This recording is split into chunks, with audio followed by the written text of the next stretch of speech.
Hallelujah. Yes.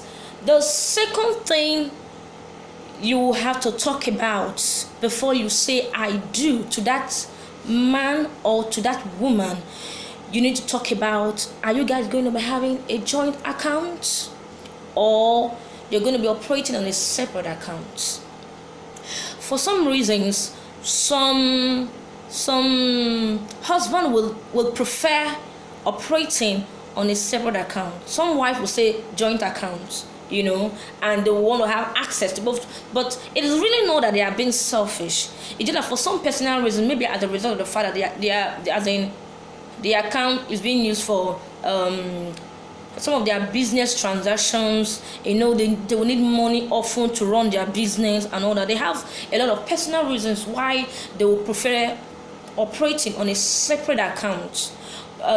Majority of the women will say, okay, they go by the joint account. So whichever way the both of you agree to do, whatever you agree to do, make sure before the marriage itself you stick to it, and that is it.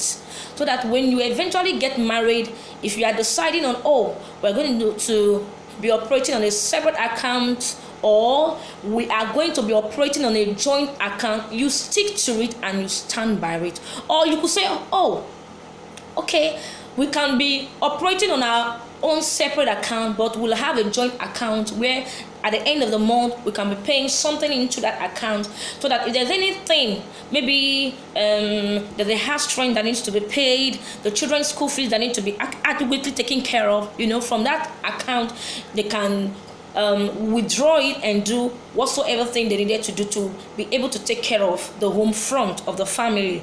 Praise the Lord. So these are the things that you don't sweep it under the carpet, because these are as little as it is, you will think it's nothing. Okay, it does not really matter, but these are issues that bring about disagreement and a huge quarrel in the house. Before you know it, little thing that would have been sorted that would just generate into something that is leading to you guys going on the separate ways and all that. And God does not want that to happen to any of his children.